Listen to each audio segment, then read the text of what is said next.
Tinubu in the week rejigged his cabinet of 45 ministers, dismissing 5 and appointing 7 new ones. The president also reassigned 10 ministers to new portfolios. Tinubu dismissed Uju Kennedy Ohanenye as Minister of Women Affairs, Lola Adejan as Minister of Tourism, Tahir Mamman as Minister of Education, Abdullahi Gwazo as Minister of State for Housing and Urban Development, and Jamila Ibrahim as Minister of Youth Development. Those selected for appointment include Bianca Odumegu Ojukwu as Minister of State for Foreign Affairs, Nentawa Yudwata as Minister of Humanitarian Affairs and Poverty Reduction, effectively sacking Betta Yedu, who has been on suspension. Other nominees are Maigari Dingyadi, Minister of Labor and Employment, Jumako Duwale, Minister of Industry, Trade and Investment, Idi Maiha for the newly established Ministry of Livestock Development, Yusuf Atta as Minister of State for Housing and Urban Development, and Suwaiba Ahmad, who will take charge as Minister of State for Education. The president scrapped the Minister of Niger Delta Affairs, replacing it with a new Ministry of Regional Development. The cabinet reshuffle has continued to generate reactions, with some saying the move was long overdue. However, others are of the opinion that the president failed to pick the right people. To look at the cabinet reshuffle and expectations, we have in the studio development expert Dr. Dauda Garuba. He's also a director at Center for Democracy and Development. Thank you for joining us. It's my pleasure. Thank you. So let's start with your initial reaction to the shakeup during the week by the president of his cabinet. Yeah, that is a good one. And like I say, I want to say most Nigerians have been used to this earlier before now, except for the recess or break we had during the Buhari administration, that we actually didn't have any time we've had this kind of rejig. So for some, especially for most younger ones, this is actually their first time experience with this kind of development. But like you rightly allude, quite a lot of people thought that it's something that is longer overdue, going by the fact that some of the ministers that were dropped, including some that are still in government, have really never been known to have done something that is so fantastic or spectacular that will attract the attention of people getting to know them. And of course, if you look at the number, 42, 43, they are just too much. We'll come to that. You won't be able to reckon with. Right. We'll come to that later, the number, because they're having reactions. But, you know, let's look at the motivation here. We do know that there have been pressures, but for the president specifically, do you think this was driven by political, economic reasons or performance-related reasons? Well, going by what we knew at the time they were appointed, and also up to the time they had the initial,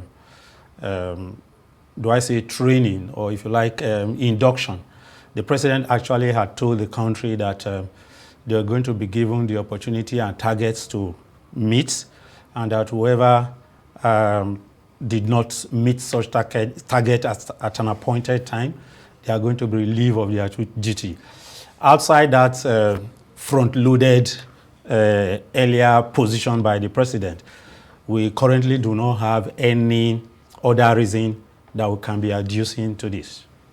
So let's look at the names. Are you shocked by any names of those that were fired, hired, or reassigned? It's a lot that happened.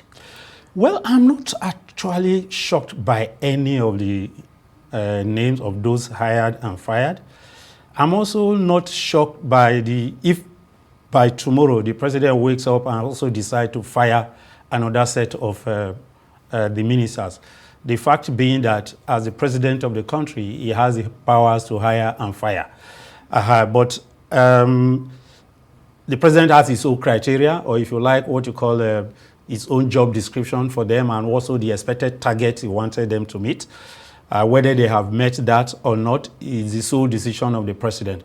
But what I do know is the fact that the populace also have the opportunity on their own, given that we are in a democratic setting, to also on their own appraise what the president has done, to decide who was rightly fired or who was rightly hired. So in your own view, who was rightly fired and who was rightly hired? Just, 2 or 3 names. Sincerely speaking, I wouldn't be mentioning names, but the only thing I can say is the fact that having stayed in government in the last couple of months, personally, we know those who have performed fantastically. For example, that are still in government. For right. example, the Minister for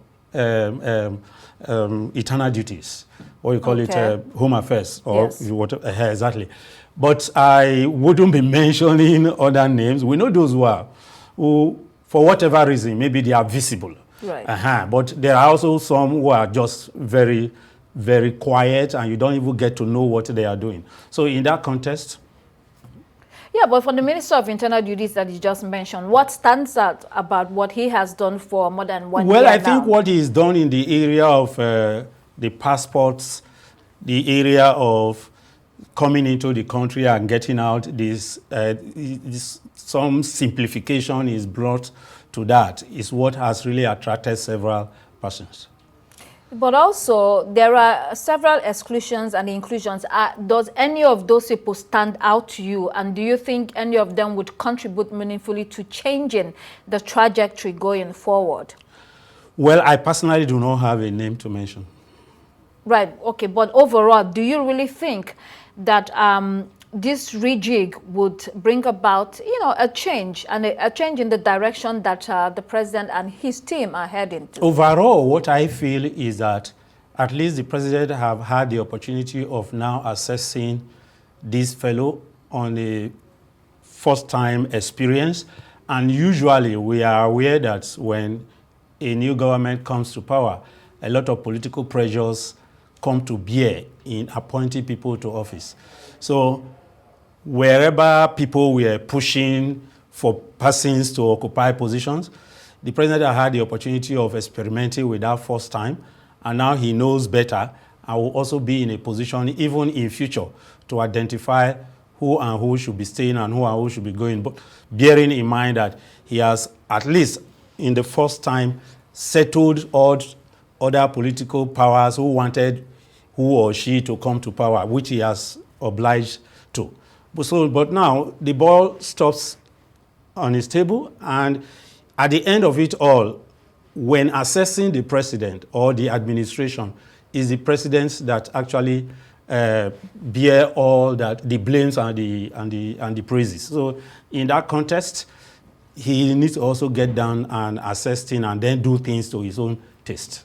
So let's talk about settling political alliances, because you have implied, and I think a lot of Nigerians also think that the first set of ministers, there were a lot of trying to make sure that people that helped him to come into power, were offered some positions and all of that. But do you think that is problematic? And do you also see that that has occurred in this second set of ministers that we have? Well, he still also has the right to maybe pacify those he has not given something to at the beginning. This is also an opportunity to also settle all such persons that were left out in terms of the gains of that victory. So it's too early to begin to think that all that he's doing now is still very dependent. There are still other people to be settled. It might just be the case. It's just also the case that maybe some Nigerians will not have been satisfied by what has happened. And for me, like I said, it is the duty of the president from time to time to look at those that are working with him, to know who to drop and who to add, and that is what he has done. But whether it's enough, it's entirely another thing.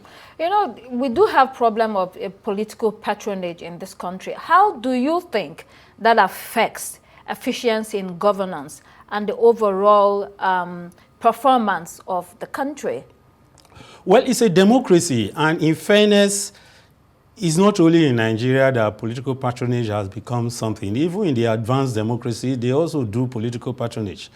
I watch very closely some of the things that also happen, but I think that what the president of a country needs to do at every particular point in time is balancing those patronages and also the capacity to do the work. So if that is what he has done, we still have a few months to watch from now to see how that has will actually affect performance. Okay, so let's talk about the ministries now. So we do have a Ministry of Livestock Development. Yeah. There's a view that it could have been a department under the Ministry of Agriculture. What's your take on that? Well, I wouldn't know what would have informed that, because if I personally were to address some of these issues, I would tell you that our ministries are just too much. Some of these things could have been subsumed into a department like that. But I know also the issue of livestock has become a very big one in our country, that especially in the context in which you want to assess it from herders farmers crisis, and also knowing that there are quite a lot of things to be done, which also is not particularly, is not peculiar to Nigeria. In the entire sub-region called West Africa, livestock issue has become a huge one, especially in the context of transhuman conflicts that we experience in this region. So I am watching out to see what is a new development or the dimension of the kind of dimension we want to bring to addressing this issue, and also ensuring that the production of protein for the population is achieved by this issue, or how does it also address the perennial herder-farmer conflicts that we have in the country. So these are things which actually the Constitution leaves to the prerogative of the president to decide how best he wants to achieve those things. But like I said, the number of ministries we have, I'm not sure we need all that if I were to be in the position of Mr. President. You know, it is a good question about whether this really addresses the farmer herder crisis. But also there's also the angle that we have the federal government and the state governments. A lot of times you have these ministries that are up there at the center and have little impact at the state and local government level, which is where most of the crises occur. So what's your view on that, or how do you see that dichotomy, and how, or whether this is really essential? Well, for me, I would think that for some of the ministries at the federal level, there should have been an alignment between even the ministry you have at the state level, so that will enable that synergy, especially in addressing some of the basic issues we have in the country. But again, we also know that some federal level issues are larger than what the states actually focused on. But I think that at a more devolution level, there is much the state and federal can do to collaborate in some of the responsibilities that are expected of both the state as well as the federal government in harnessing some of the problems we seek to address. And so let's stay on that livestock development. You did mention that, you know, it's partly because of due to pressure from a certain part of the country because the crisis was there. But then when you look at, for instance, the Ministry of Niger Delta Affairs, it has been scrapped. It was also a ministry to take care of, you know, some of the problems that we see in the Niger Delta region. So now, how does that work? You scrap the Ministry of Niger Delta Affairs and then you create the Ministry of Livestock Development. Do you see how people can view this as some, you know, bias? Do you understand what I'm saying? Actually, the comments are from people on that particular issue. They are justified. They are justified because somehow, by our historical experiences, certain sections of the country are known to be involved in livestock development. And also somehow in certain sections of the country, other people are also known to be involved with issue of whether you call it mineral or oil and gas and all those things. And some of these things, these institutions, were created to address the peculiarity of the problems that emanated from those areas.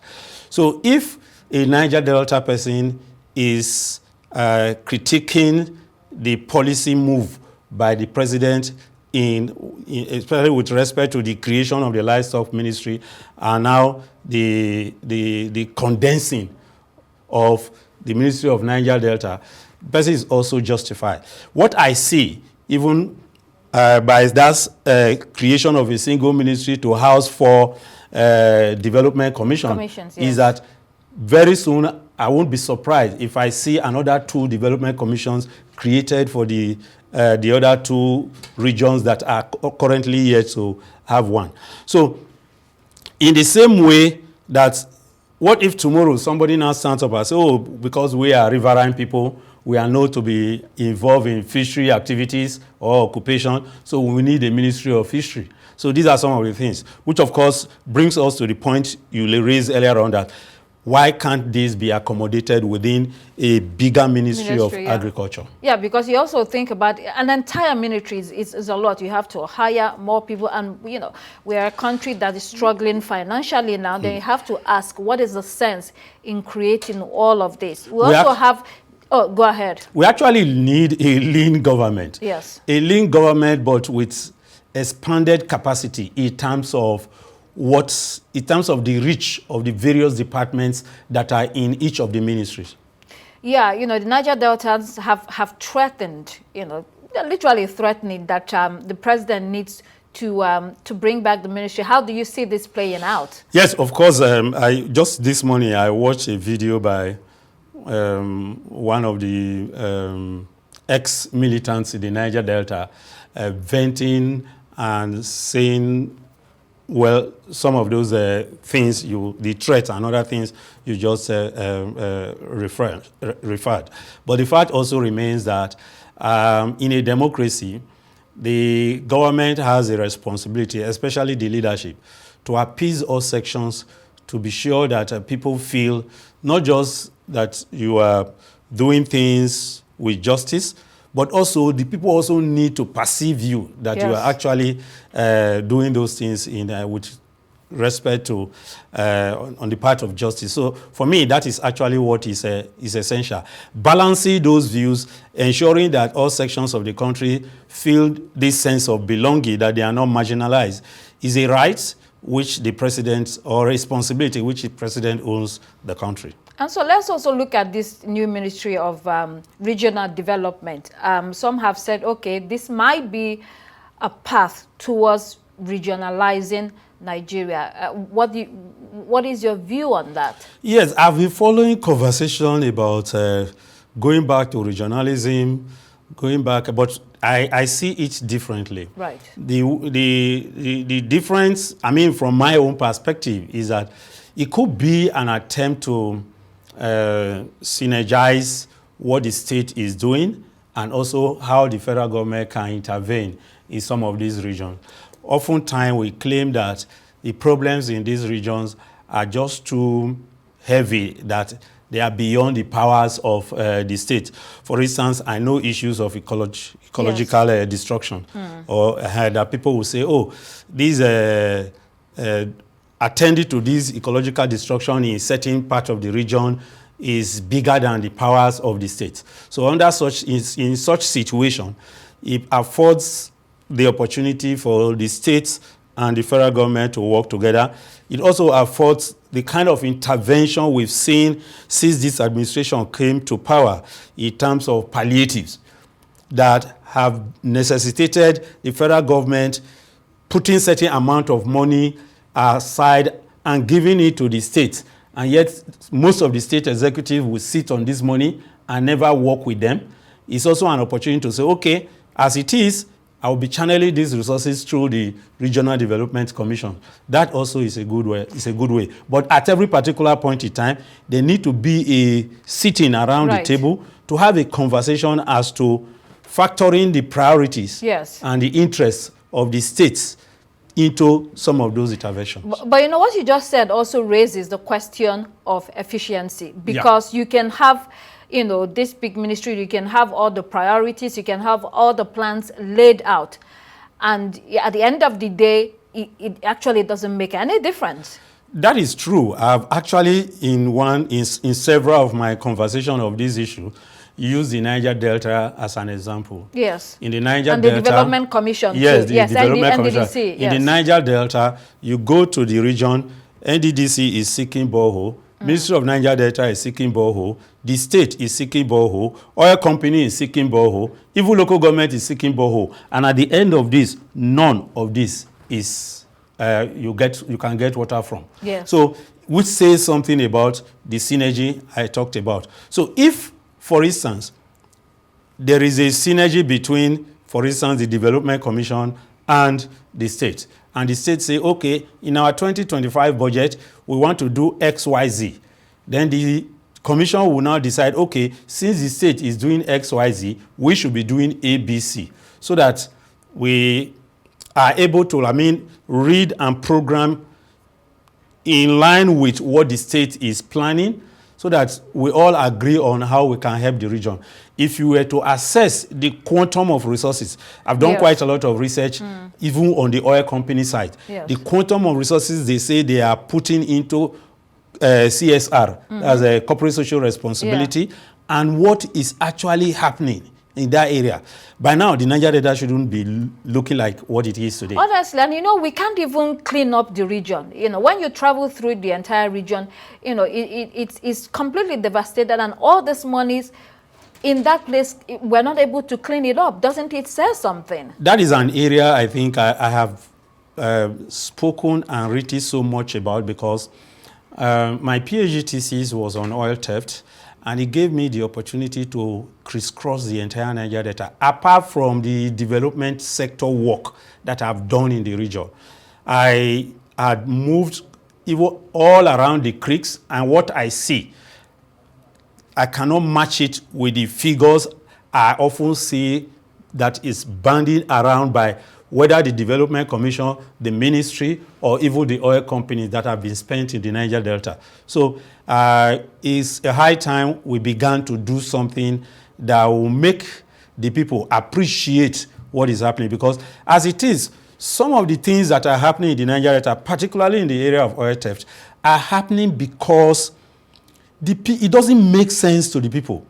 As to who is taking the oil. Right. Whether it is the government that is taking it or it is the thieves that are taking it, for them, it doesn't make any sense, because they don't even have anything good. Sometimes, they sometimes even feel better fulfilled when the thieves take it, because they will leave crumbs as they are going.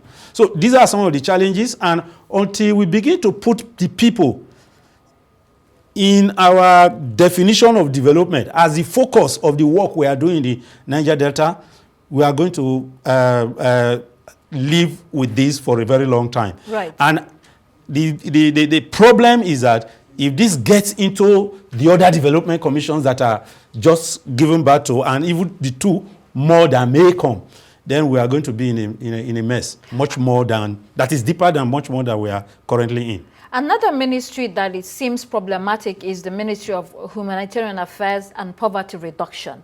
What is that? From day one, that ministry, has been shrouded in a sort of secrecy sometimes in terms of expenditure, and there have been issues, scandalous, reports about how money was mismanaged. Why do we still need that ministry? Well, the question is, do we still have humanitarian issues to be attended to in the country? Yes. Do we need this ministry to help push that? Well, that is something that you leave to those who are at the level of formulating policies and also implementing them. But the fact also remains that as you continue to record humanitarian challenges, you will certainly need an agency that will be addressing them. Whether it is going to be a ministry or a department is another thing entirely. But the fact also remains that what you do at the end of the day is not solely dependent on whether the department or ministry needs to exist. If we don't change the mindset as well as our approach to dealing with the challenges that actually initially led to their creation, we are still going to have the problems on our hands. So it is for me in that context that I think this is. I have been to, for instance, recently I was in Maiduguri, and I see also how the humanitarian issues in Borno State are also changing, that even the state government is no longer even interested in humanitarian services. Right. What they are also discussing with development practitioners and partners is that we want to transit humanitarian side of work to development. Right. So they want to see things practically that are speaking to the developmental needs of the people, and not even the services you give in terms of humanitarian approach. So expenditure has to match the reality of what people really need. Absolutely. And since the government is the agency on ground that determines what it wants,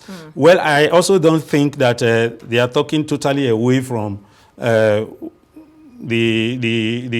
issues. Okay. Dr. Dauda Garuba, thank you so much for joining us. Thank you. I appreciate you. Thank you.